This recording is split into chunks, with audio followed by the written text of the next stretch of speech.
Africa, the last investment frontier. In May 2000, the Economist magazine described Africa as the hopeless continent on the front page of its monthly publication, showing the map of Africa with a young man holding a rocket-propelled grenade across his shoulder. The publication also listed numerous issues that plague some countries on the continent. Floods in Mozambique, threats of famine in Ethiopia again, mass murder in Uganda, the implosion of Sierra Leone, and a string of wars across the continent, adding that the new millennium has brought more disaster than hope to Africa. More than a decade later, in its December 2011 issue, The Economist retracted its earlier label of the continent with a different headline: Africa Rising, the Hopeful Continent, showing an illustration of a young boy flying a rainbow-colored kite in the shape of the continent. It wrote, "Since The Economist regrettably labeled Africa the hopeless continent a decade ago, a profound change has taken hold." Also, it noted that Aliko Dangote, the Nigerian billionaire, overtook Oprah Winfrey as the richest black person in the world, and commented that countries such as Ghana, Ethiopia, and Mozambique are now among the fastest growing economies in the world, and that a genuine middle class is emerging. Fast forward to 2016. Facebook CEO Mark Zuckerberg said during a trip to Nigeria that the future of the world will be built on the African continent. He backed up his statement with a $24 million Series B round of funding into Andela, a software developer training and outsourcing company headquartered in New York City, with operations in Nigeria, Kenya, Uganda, and Rwanda. According to Forbes magazine, it was the first-led investment for the Chan Zuckerberg Initiative, the fund set up by Mark Zuckerberg and his wife Priscilla Chan. Zuckerberg, again alongside other investors, participated in Andela's Series C financing in 2017, which netted the company $40 million. It appears Mark Zuckerberg isn't the only one optimistic about Africa's future. In November 2019, at the end of a month-long visit that took him to Nigeria, Ghana, South Africa, and Ethiopia, Twitter CEO Jack Dorsey tweeted from Ethiopia's Addis Ababa Bole International Airport, "Sad to be leaving the continent for now. Africa will define the future, especially the Bitcoin one. Not sure where yet, but I'll be living here for 3 to 6 months mid-2020. Grateful I was able to experience a small part." He has since put that plan on hold. It has been more than 20 years since Africa was declared a hopeless continent, and much has changed across the continent, and many African economies have captured the world's imagination. So what has changed in Africa?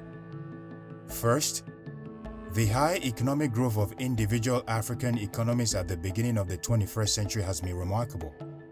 According to McKinsey & Company, a global management consulting firm, Africa's economic growth accelerated after 2000, making it the second fastest growing region in the world. By 2009, Africa's collective GDP of $1.6 trillion was roughly equal to Brazil's or Russia's. In 2018, 6 of the top 10 fastest growing economies around the world are located on the African continent. They include Ghana, Ethiopia, Ivory Coast, Djibouti, Senegal, and Tanzania. And according to Focus Economics projections, 3 of the 5 fastest growing economies in the world between 2019 and 2024 will be in Africa: Rwanda, Senegal, and Ethiopia. Second, the African continent has experienced a rapid population growth over the past 20 years.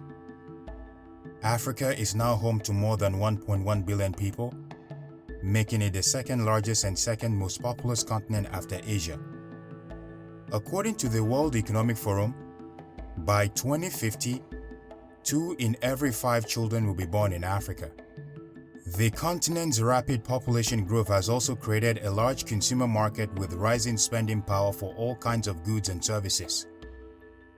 By 2030, the largest consumer markets will include Nigeria, Egypt, and South Africa. There will also be lucrative opportunities in Angola, Ethiopia, and Ghana, among other African countries, according to Brookings Institution, a Washington, D.C. think tank.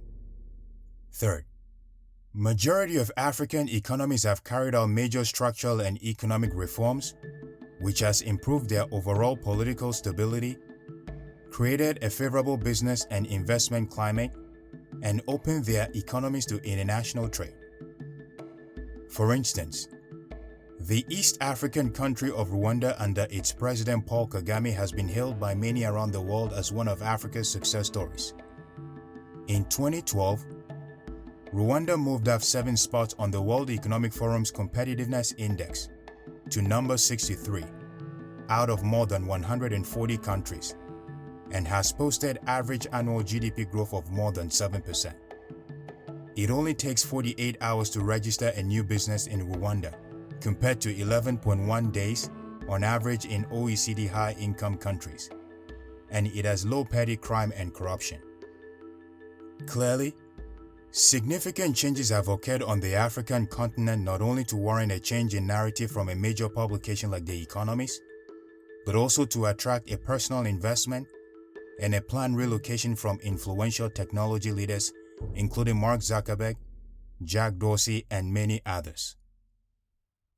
There is no doubt that Africa is on the rise and will play a major role in shaping the 21st century. Here are some key takeaways from this video. 1. Fastest growing economies.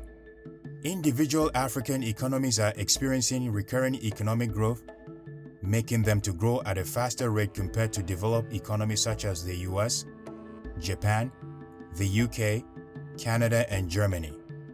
2. Structural and economic reforms. Many African economies have carried out structural and economic reforms, making them investment-friendly economies which are attracting capital from savvy investors. 3. Large consumer markets. With the rising population and increasing purchasing power, African economies will be home to some of the fastest-growing consumer markets in the world. 4. Last investment frontier. Individual African economies remain relatively virgin territories for lucrative investments, since much of the investment opportunities in developed economies like the US, Canada, Germany, and the UK are drying up. What are your key takeaways from this video? Share them in the comment section and consider subscribing to the channel. Thanks for watching and see you on the next one.